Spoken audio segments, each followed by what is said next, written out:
Deus, nós glorificamos o Teu nome nessa noite, Pai. É um privilégio chegar na Tua presença com a Tua palavra em mãos. Há pouco, Senhor, passamos por essa praça e vimos tantas pessoas na perdição, tantas pessoas longe de Ti, tantas pessoas buscando satisfação nos desejos da própria carne. E nós Te agradecemos porque o Senhor já nos libertou disso. O Senhor já nos separou para sermos o Teu povo. E hoje nos dá a graça de nos sentar, abrir a Tua palavra e ter o Teu Santo Espírito como mestre que nos ensina como devemos viver nesse mundo e como devemos aguardar as melhores experiências da nossa vida que ainda estão por vir, por ocasião da chegada do nosso Senhor. E nessa noite, Pai, nós clamamos para que o Seu Espírito Santo nos oriente enquanto lemos a Bíblia, livrando as nossas mentes das tentações e distrações e preparando o nosso coração para a santa semente. Nós pedimos isso para a Tua glória, no nome de Jesus. Amém. Amém. Amém. Meus irmãos, eu quero lhes convidar para 1 Tessalonicenses capítulo 4. Então vamos abrir a Bíblia já em 1 Tessalonicenses capítulo 4. Quem está vindo pela primeira vez à nossa igreja, nós estamos há 15 semanas estudando essa epístola. Nós pretendemos concluí-las aí nas próximas semanas, se o Senhor permitir, e já entrar na segunda Tessalonicenses, porque ele mantém um tema muito parecido. Então nós estamos passando nessa epístola versículo por versículo. Eu quero ler o texto já de imediato e depois fazer alguns apontamentos aqui iniciais para a nossa compreensão da passagem. Então eu estou lendo 1 Tessalonicenses capítulo 4, a nossa meditação é no verso 13 e 14. A Escritura Sagrada, portanto, nos diz assim: Não queremos, porém, irmãos, que sejais ignorantes com respeito aos que dormem, para não vos entristecerdes como os demais, que não têm esperança. Pois, se cremos que Jesus morreu e ressuscitou, assim também Deus, mediante Jesus, trará em sua companhia os que dormem. Até aqui a leitura da palavra do Senhor. Nós louvamos a Deus por termos a palavra dele em nossas mãos. Meus irmãos, nós chegamos finalmente ao tema que é o assunto principal dessa epístola. A passagem que é conhecida como a do arrebatamento. É nesse ponto aqui, normalmente, que os entusiasmados pela escatologia ficam mais ouriçados, né? Escatologia, para quem não sabe, é um ramo da teologia que se ocupa de estudar os acontecimentos do futuro. No entanto, convém pontuar que antes de ser um texto teológico que lança fortes luzes sobre o que ocorrerá no futuro, esse parágrafo ele é tremendamente pastoral. O que eu estou querendo dizer é que Paulo está lidando com angústias, Paulo está lidando com dúvidas, com temores dos crentes da igreja de Tessalônica. Eles, na sua maioria, eram novos convertidos, e eles acreditavam sim que o Senhor Jesus foi preparar um lugar e que um dia iria voltar para buscá-los, porém eles não entendiam como esse evento iria se desdobrar. Então, por detrás dessa passagem aqui, há pelo menos dois temas que estavam na mente dos nossos irmãos, e eu quero mencioná-los para você se aproximar bem desse texto. O primeiro era uma angústia com respeito aos que morreram. Então, uma pergunta que estava passando pelos corredores da igreja de Tessalônica era mais ou menos a seguinte: como ficará a condição dos crentes que já morreram? Eles irão participar do arrebatamento? Essa dúvida, irmãos, surgiu porque entre os judeus havia a crença de que arrebatamento era uma experiência reservada apenas para as pessoas que estão vivas. Vocês lembram que no Antigo Testamento nós temos a menção de dois arrebatamentos. Nós temos o arrebatamento de Enoque e o arrebatamento de Elias. Lembram disso? Não há nenhum registro de arrebatamento de pessoas que morreram. Então, na literatura judaica havia essa ideia de que ocorreria um arrebatamento, mas que as pessoas que morreram ficariam de fora, ficariam para uma ressurreição posterior. Então essa dúvida estava permeando a mente desses irmãos. Essa igreja, eu disse em mensagens anteriores, que ela foi atacada por uma severa perseguição. E muitos dos nossos irmãos foram assassinados. E esses irmãos que estavam na igreja agora, eles se recordavam das falas do apóstolo Paulo sobre a chegada do Senhor Jesus para arrebatar a sua igreja, e eles estavam pensando que aquela comunidade que morreu ficaria de fora desse evento. Então essa era a primeira angústia deles. A segunda angústia dizia respeito ao dia do Senhor. Capítulo 5, versículo 2 e 3, leia comigo só para você entender o que é o dia do Senhor, para a gente poder seguir aqui com os irmãos bem embasados. Capítulo 5, versículo 2 diz assim: pois vós mesmos estáis inteirados com precisão de que o dia do Senhor vem como o ladrão da noite. Quando andarem dizendo paz e segurança, eis que lhes sobrevirá repentina destruição, como vêm as dores de parto, a que está para dar à luz, e de nenhum modo escaparão. Então, enquanto Paulo esteve em Tessalônica, eu falei para os irmãos que ele esteve pouco tempo lá, talvez 3 semanas, no máximo 4. Então foi um ministério relâmpago que ele teve ali. Ele fundou aquela igreja e logo ele teve que fugir. E durante aquelas poucas semanas que ele esteve com aqueles irmãos, ele falou a respeito desse assunto, o dia do Senhor. Então o dia do Senhor é uma ocasião, não é um dia de 24 horas, mas é uma ocasião em que o Senhor julgará os ímpios de uma forma implacável. Então essa era uma questão que estava permeando a cabeça dos irmãos. Alguns estavam acreditando que aquelas perseguições que a igreja estava sofrendo era porque o dia do Senhor havia chegado. E a pergunta é, mas pastor, Paulo não instruiu eles que o dia do Senhor iria só chegar no futuro? Sim, Paulo havia instruído. Porém, algumas coisas aconteceram nessa igreja que meio que bagunçou a crença desses irmãos. Olha o capítulo 2 da segunda epístola. Vai na segunda epístola e vocês vão ver aqui o que aconteceu, que fez com que a consciência desses irmãos a respeito do dia do Senhor ficasse desorganizada. Então, na segunda epístola, capítulo 2, verso 2, leia comigo, diz assim: a que não vos demovais da vossa mente com facilidade, nem vos perturbeis, quer por espírito, quer por palavra, quer por epístola, como se procedesse de nós, supondo que tenha chegado o dia do Senhor. Então, o que ele está dizendo aqui no versículo 2? Que surgiram certas pessoas dentro da igreja de Tessalônica, e eles traziam uma epístola que estaria assinada por Paulo, pessoas que falsificavam a assinatura dele. E essas pessoas entraram na igreja dizendo, olha, eu tenho uma epístola aqui que está dizendo, escrita por Paulo, afirmando que o dia do Senhor já está acontecendo. Então vocês imaginam a bagunça que isso gerou na mente dos irmãos. Outras pessoas, ele fala aqui de espírito, pessoas tendo visões. Olha, eu tive uma visão essa noite e um espírito, um anjo chegou para mim e comunicou que o dia do Senhor já chegou. Vocês estão vendo essa perseguição, essa luta, essa tribulação, todos esses problemas que estão caindo sobre a nossa igreja? A explicação é simples, minha gente. O dia do Senhor chegou, o julgamento já está acontecendo na nossa geração.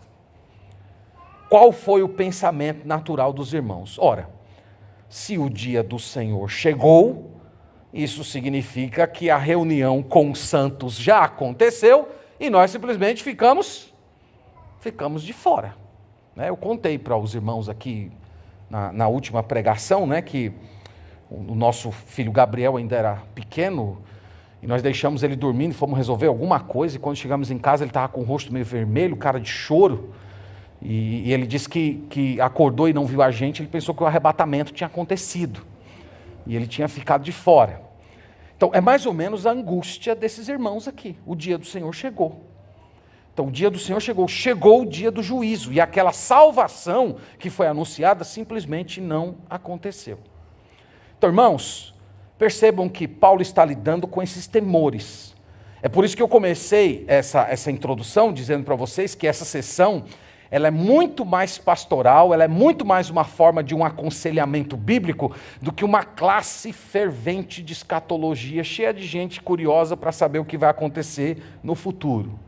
Ele termina essa sessão lá no versículo 18, dizendo lá no capítulo 4, verso 18, consolai-vos, pois, uns aos outros com essas palavras. Então veja, não era satisfazer simplesmente a curiosidade dos eventos futuros, mas era trazer consolo para o coração deles que estava enlutado, que estava preocupado, que estava desorganizado com tanta informação truncada. Então Paulo queria libertá-los da ignorância a respeito desse assunto, para que eles seguissem na vida cristã em paz. Então nós vamos tentar entender como é que o apóstolo Paulo faz hoje. Eu intitulei essa pregação de O Arrebatamento e os que Dormem. A gente vai olhar hoje o verso 13 e 14 e na próxima semana a gente vai olhar o restante desse evento, se o Senhor assim nos permitir. Pronto, meus irmãos, eu terminei minha introdução, agora eu vou começar a pregar, tá bom? Porque até agora eu não estava pregando, eu estava só arrumando o terreno aqui para a gente seguir. Então vamos começar com o verso 13. O verso 13 eu chamei de preocupação de Paulo. Note que no verso 13 ele expressa todo o seu cuidado por aqueles irmãos. Ele fala assim: não queremos, porém, irmãos, que sejais ignorantes com respeito aos que dormem, para não vos entristecerdes como os demais que não têm esperança. Então ele diz, eu não quero que vocês fiquem sofrendo por não compreenderem o que acontecerá com aqueles que já morreram. Aqui, irmãos, o apóstolo Paulo está começando uma nova sessão. Como é que nós sabemos disso? Por causa dessa conjunção porém. Não queremos, porém. Então ele está seguindo, ele está adiantando o assunto. O irmãos aqui é simplesmente aquela forma de captar a atenção das pessoas, né? Todo mundo que está falando usa esse recurso, irmãos e tal, e chama a atenção e capta a atenção. Então ele está chamando a atenção para o assunto mais importante da epístola.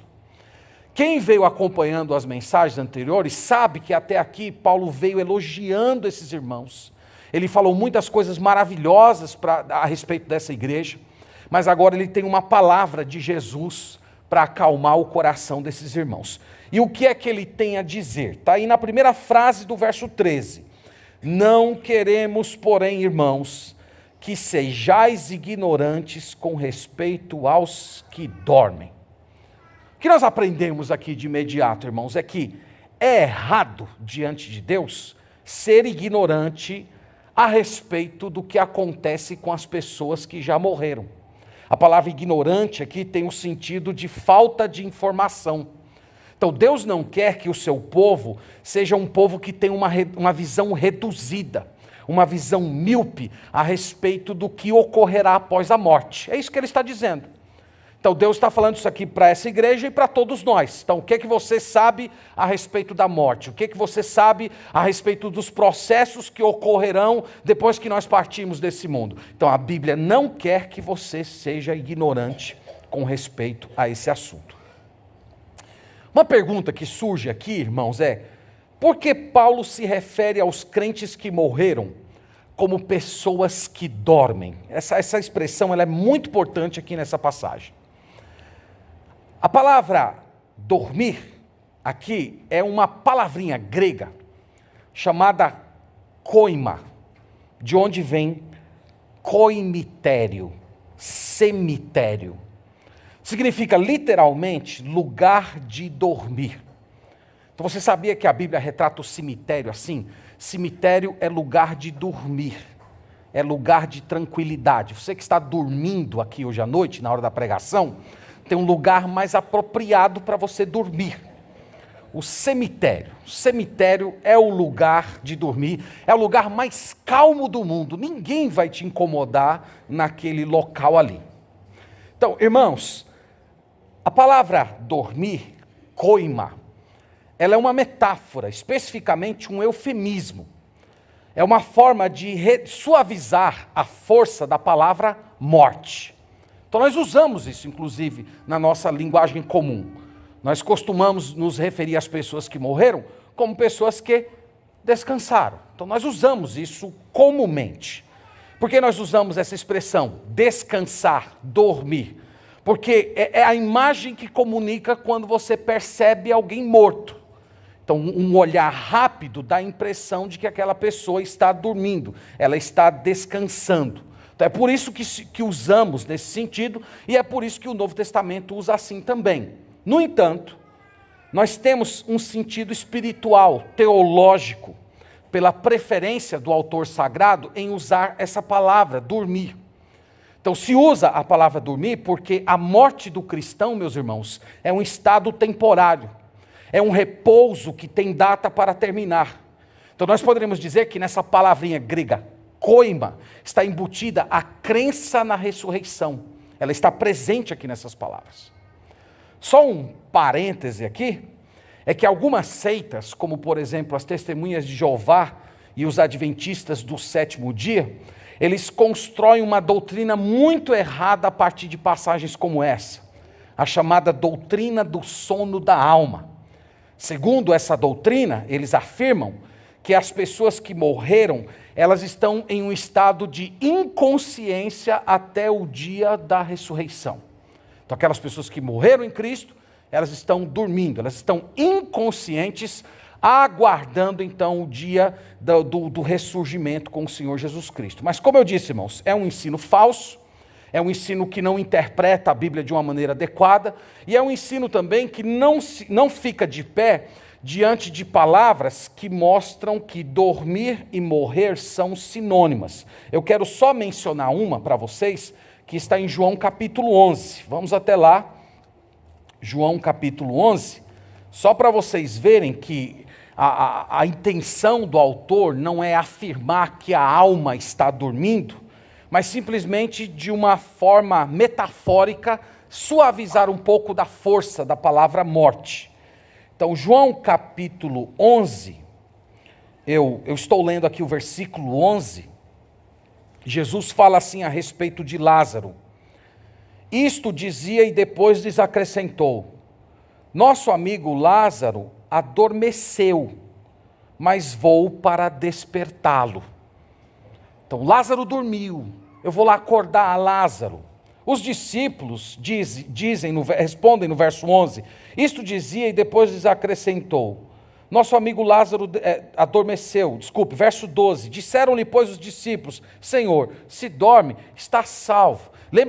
Percebam que eles estão interpretando a fala de Jesus no sentido literal. Senhor, ele está dormindo, deixa o bichinho dormir, deve estar cansado, né? Se ele está dormindo, ele está salvo, ele está numa boa. No entanto, no versículo 14, fala assim: então Jesus lhe disse claramente: Lázaro morreu. Então eu queria que vocês percebessem, por essas duas passagens, e tem tantas outras que a gente poderia mostrar, que a Bíblia retrata morrer e dormir como sendo situações sinônimas, são termos intercambiáveis. Por isso que nós não fazemos essa distinção. Em Lucas capítulo 7, versículo 60, fala-se lá que Estevão, antes de morrer apedrejado, isto é, antes de adormecer, ele disse assim: Senhor Jesus, recebe o meu espírito. A pergunta para vocês é: o que foi que adormeceu? O corpo de Estevão adormeceu, mas e o seu espírito? O seu espírito foi para o Senhor Jesus Cristo. 2 Coríntios capítulo 5, versículo 8, Paulo fala assim: eu estou pronto para deixar esse corpo e estar com o Senhor.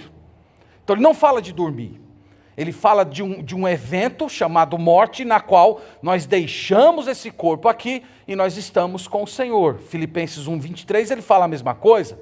Ele fala que está constrangido porque ele quer ficar junto com aqueles irmãos, mas por outro lado, ele deseja partir para estar dormindo, ele fala isso?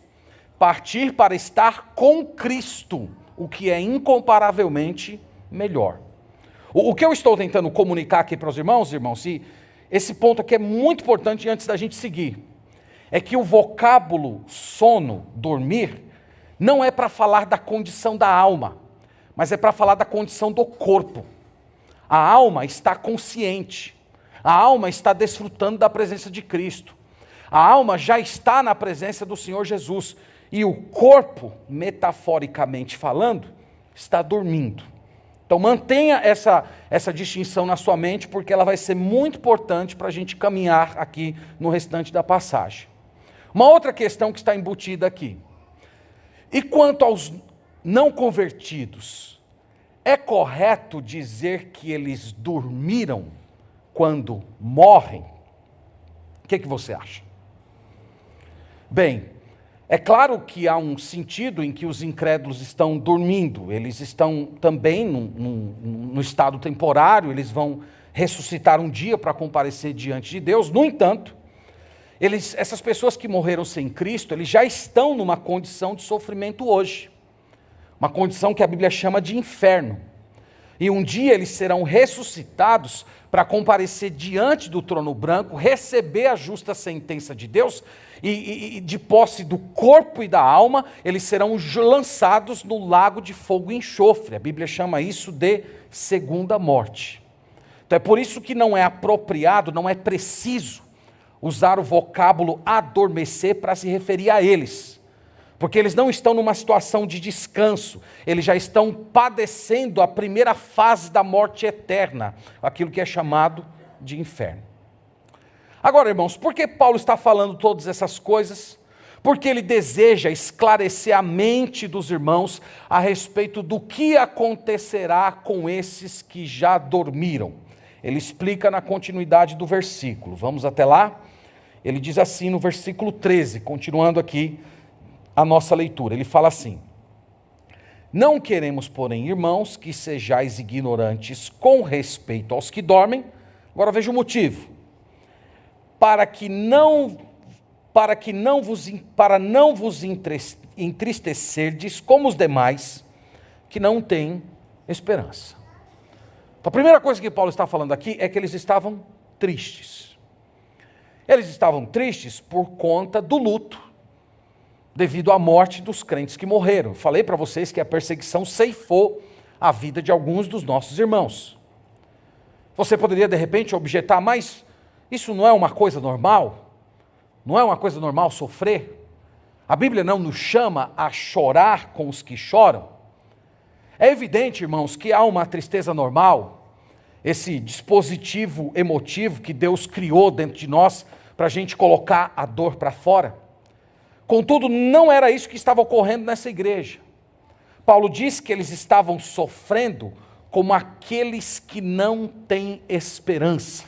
Isso é muito importante. Sabe aquela dor de uma ruptura eterna?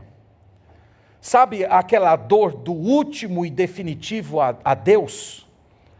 O apóstolo Paulo caracteriza essa dor, esse sofrimento, como uma dor desesperançada. Isto é, não há expectativa de um reencontro, não há certeza alguma de ressurreição. Eu já fui, meus irmãos, em muitos velórios de pessoas que não tinham certeza de vida eterna. O apóstolo Paulo chama aqui de os demais que não têm esperança.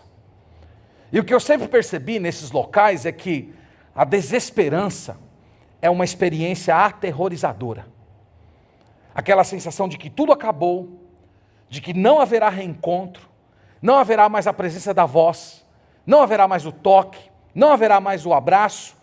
Quanto maior é o amor, maior é a dor e mais intensa é a desesperança. Nessas ocasiões, você pode até ouvir um descrente ou outro falando alguma coisa a respeito da vida após a morte, mas é sempre vago, é sempre distante, é sempre sem convicção. É comum você ver pessoas se levantando e dizendo mais ou menos o seguinte: fulano está olhando por nós. Já ouviu esse tipo de coisa? Fulano continua vivo, mas dentro do nosso coração. E sabe por que essas pessoas falam, irmãos, de uma forma tão vaga, imprecisa? Porque eles não são habitados pelo Espírito Santo. E é o Espírito Santo de Deus que enche o nosso coração de certeza para encararmos a morte com a convicção de que há uma ressurreição. É o Espírito Santo de Deus que comunica esperança que haverá um reencontro. E isso nos enche de expectativa, apesar do coração enlutado. Então é sobre isso que Paulo está falando. É por isso que ele diz assim: eu não quero que vocês sofram como os incrédulos. Vocês podem sofrer, vocês vão sofrer, vocês vão derramar lágrimas, mas não podem ser lágrimas desesperançadas. As lágrimas de vocês precisam carregar a certeza do encontro. No capítulo 2, versículo 1 da segunda carta, veja só que passagem linda, nós vamos chegar lá, daqui uns 3 anos, se assim o Senhor nos permitir. Então, no capítulo 2 da segunda carta, no versículo 1, ele fala assim: irmãos, no que diz respeito à vinda de nosso Senhor Jesus Cristo e à nossa reunião com Ele, nós vos exortamos. Veja, irmãos, o que ele está dizendo aqui. Haverá uma vinda, haverá uma reunião, haverá um encontro. Todas as pessoas que partiram em Cristo, um dia elas vão se reencontrar ao redor dele. Então, irmãos, essa aqui é a crença que nós devemos carregar, que o povo de Deus precisa carregar. Nós nos despedimos das pessoas que amamos em Cristo, mas nós entregamos uma espécie de um adeus temporário, acreditando que em breve vai haver um chamado em que todos serão reunidos ao redor do Senhor Jesus. Então é disso que Paulo está falando.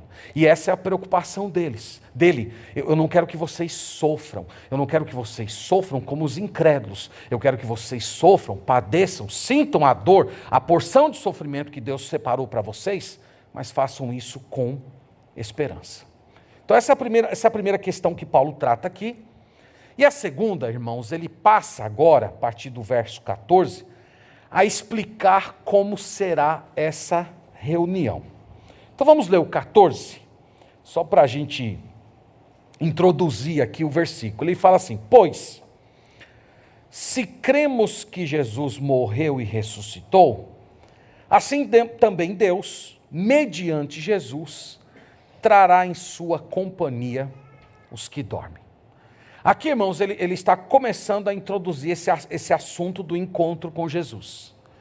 Eu não sei se você sabia, mas há 3 passagens no Novo Testamento que destacam a natureza dessa reunião.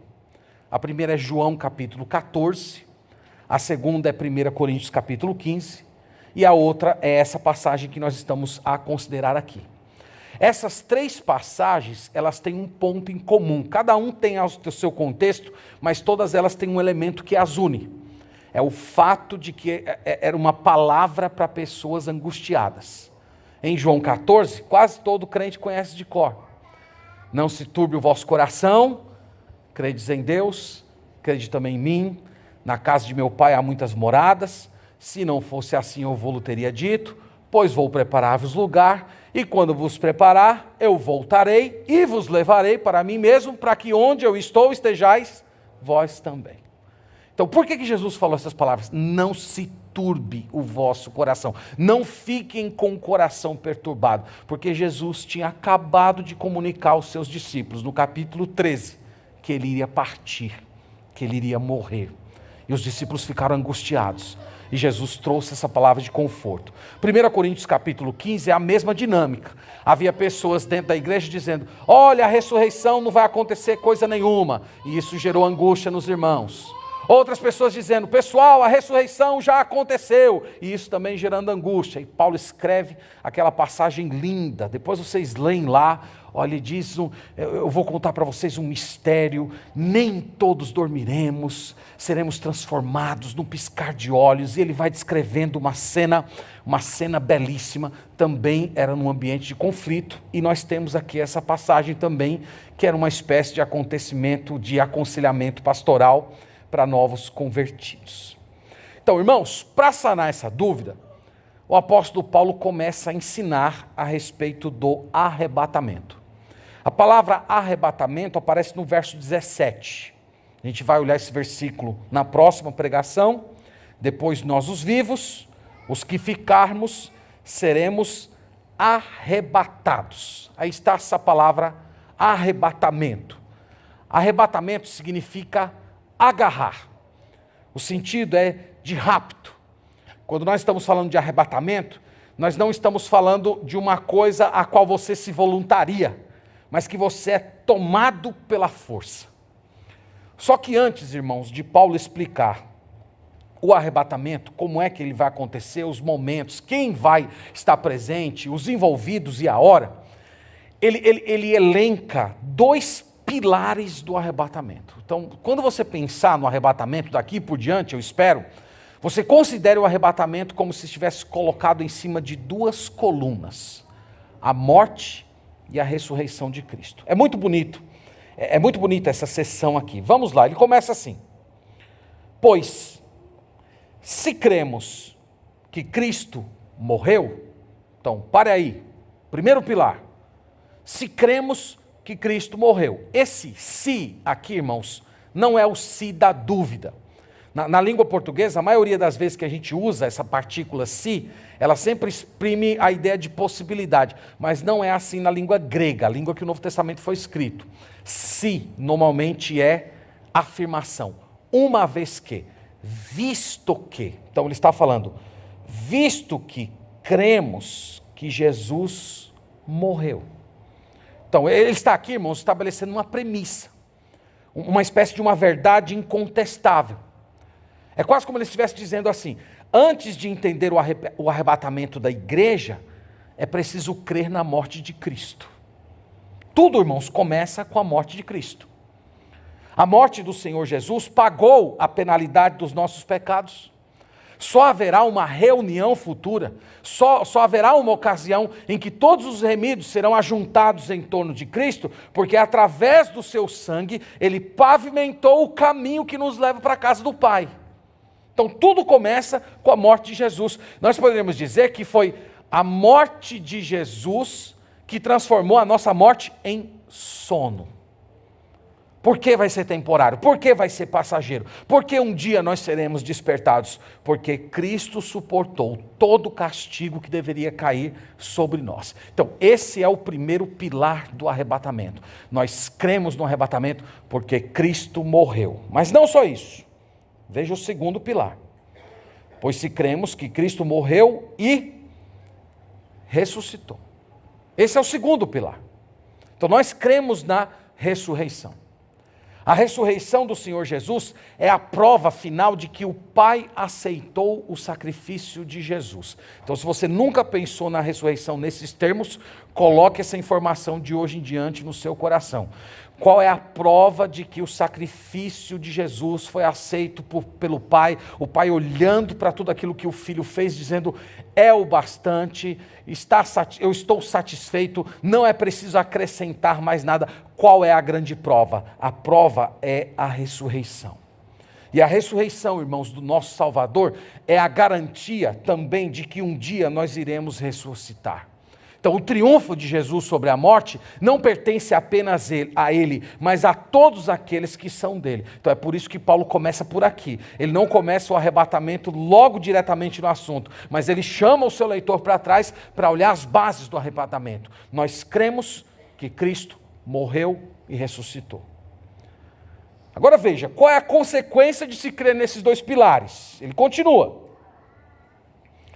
Pois se cremos que Jesus morreu e ressuscitou, assim também Deus, mediante Jesus, trará em sua companhia os que dormem. Então, irmãos, o assim também comunica a ideia de equivalência. Não sei se vocês conseguem perceber essa ideia, mas é como se Paulo estivesse dizendo assim: uma vez que o primeiro evento ocorreu, isto é, morte e ressurreição, é certo que o segundo evento também vai acontecer. A manifestação de Jesus, trazendo na sua companhia aqueles que dormem.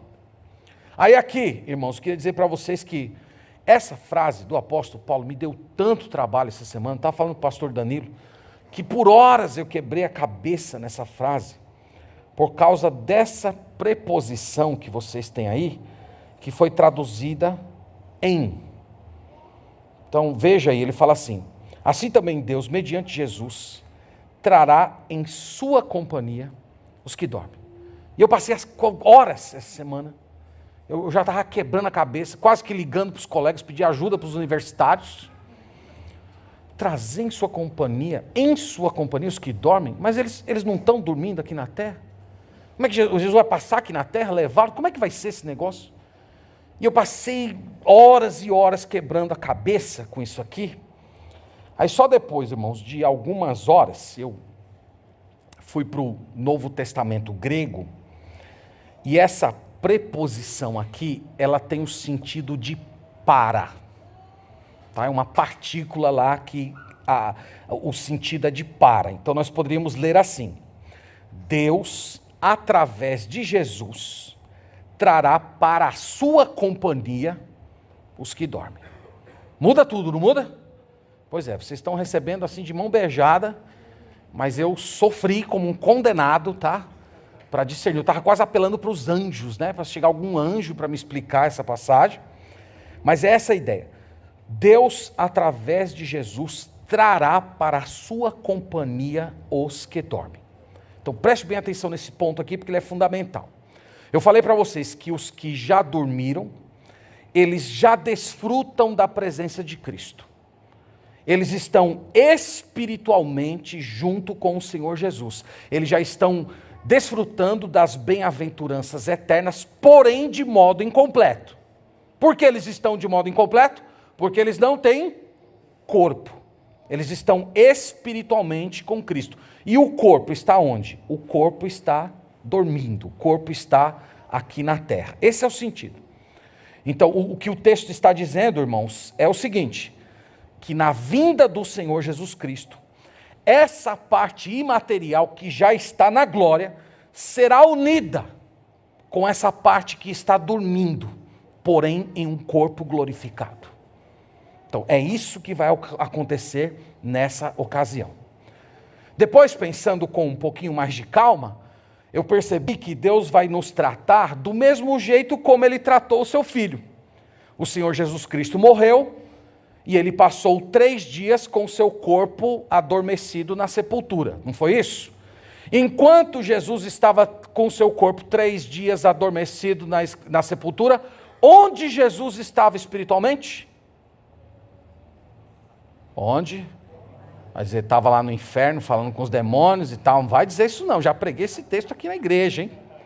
Quem quiser revisar, vai lá nas pregações de 1 Pedro. Lembra o que Jesus falou para o ladrão na cruz: hoje estarás comigo no paraíso. Então Jesus estava onde? Jesus estava com o Pai. E o corpo dele estava aqui na terra.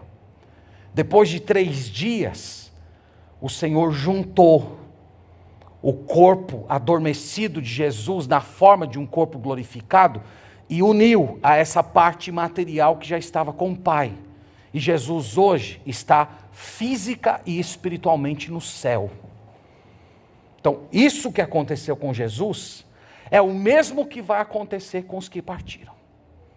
Então, veja, irmãos, que esse é o ensino que Paulo está trazendo. Lembra aqui, tá?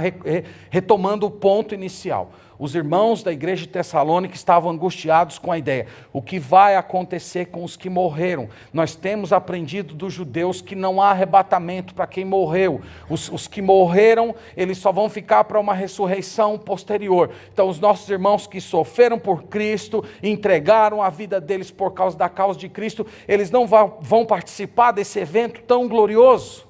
Resposta de Paulo: eles vão.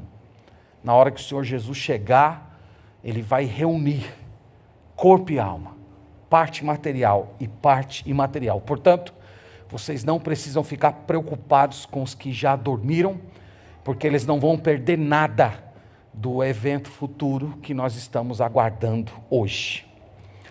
Então essa, irmãos, é a exposição do texto, e eu quero trazer aqui algumas lições para a gente considerar e amarrar as principais ideias dessa passagem, e trazer também um pouco de informação para o nosso coração hoje.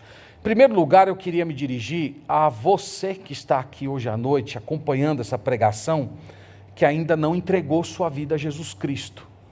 Então esse texto aqui possui uma mensagem muito séria para você.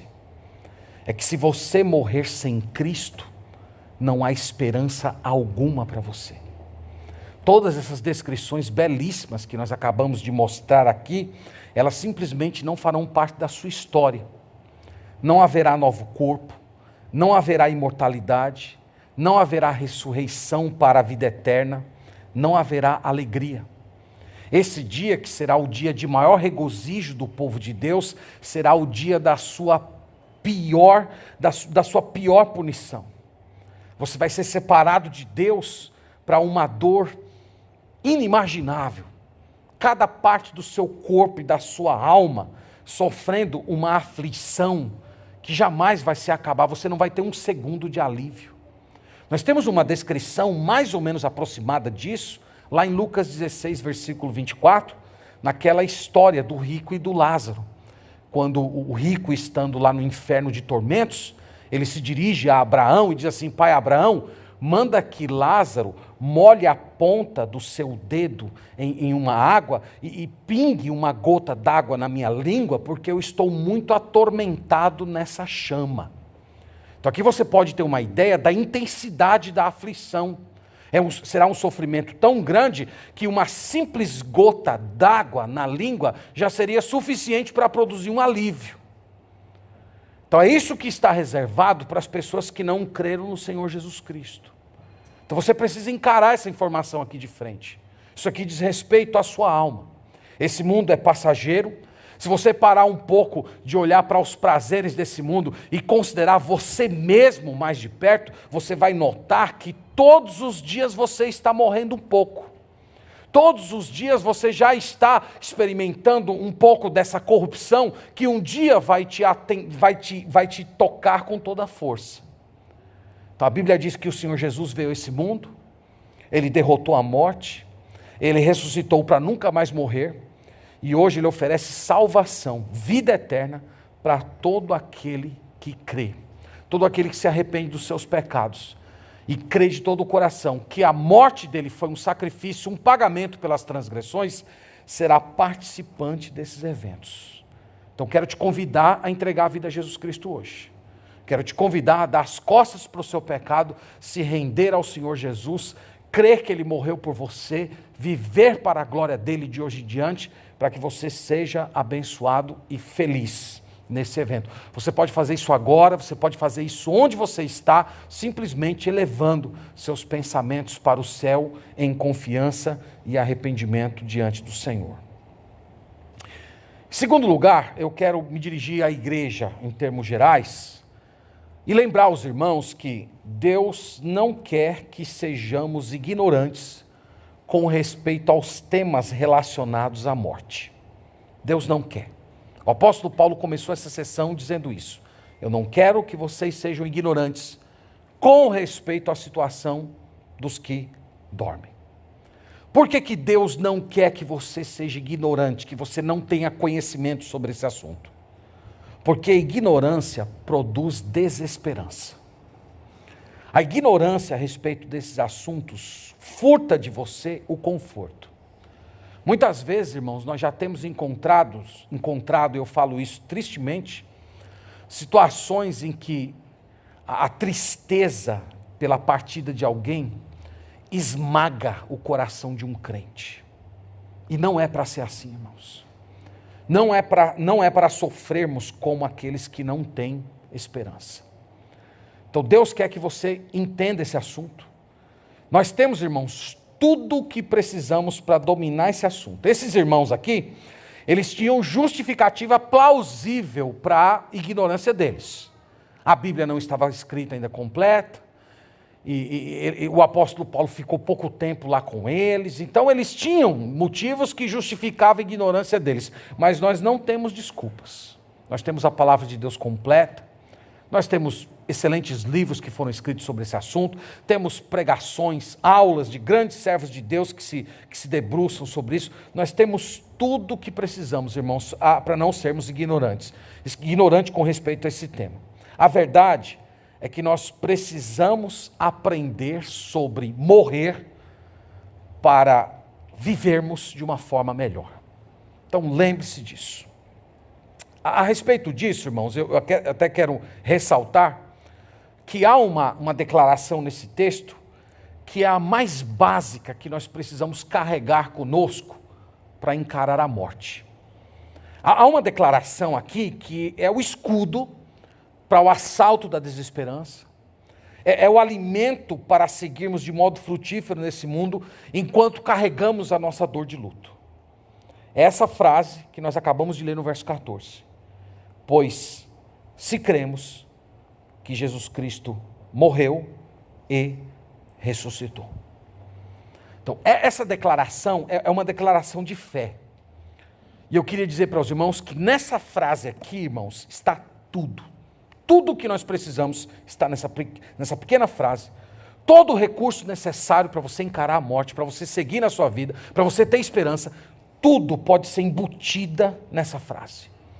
Eu creio que Jesus morreu e ressuscitou. Se você de fato saber e sentir que Cristo morreu e ressuscitou, a desesperança nunca vai tomar de assalto a sua alma. Então eu gostaria de pedir a você essa noite, que você curvasse o seu joelho diante do Senhor e orasse até que essa frase se torne real dentro do seu coração. Até que o Espírito Santo de Deus faça você sentir o peso dessa passagem no seu coração. Porque se isso ocorrer, mesmo que venha a maior tempestade, você sempre terá uma âncora para ficar agarrado. Eu creio que Cristo morreu e ressuscitou. E se Cristo morreu e ressuscitou, meus irmãos, vai ficar tudo bem. E é com essa certeza que nós encaramos, meus irmãos, a morte das pessoas que nós amamos e que já partiram em Cristo Jesus. É com essa certeza aqui. Nós podemos curvar o nosso joelho e dizer: Senhor, está doendo muito, mas eu sei que por conta da morte e da ressurreição do meu Salvador, não será uma separação definitiva. Haverá uma reunião. Há uma reunião gloriosa. Eu sei que um dia eu vou reencontrar essa pessoa amada ao lado do meu Senhor Jesus Cristo. E enquanto você vai meditando nisso, o Espírito Santo vai te enchendo de convicção que isso é verdade. O Espírito Santo vai pacificando as suas emoções. Meus irmãos, como é maravilhoso saber e sentir que Cristo morreu e ressuscitou. Nós precisamos dessa verdade. Nós precisamos dessa verdade até para encararmos a nossa própria morte. Se nós chegarmos diante dessa face horrível da morte, vestidos da morte e da ressurreição do Senhor Jesus, nós vamos poder encará-la com confiança.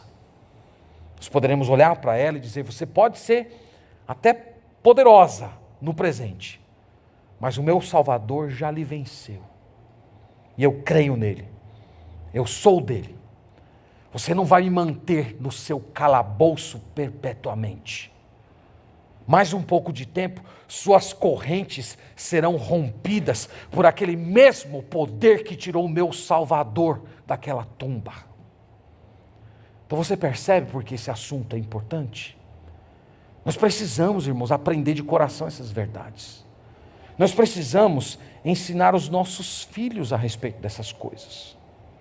Nós precisamos equipar os nossos filhos com essa verdade, para que diante da nossa própria morte, eles não fiquem desesperançados.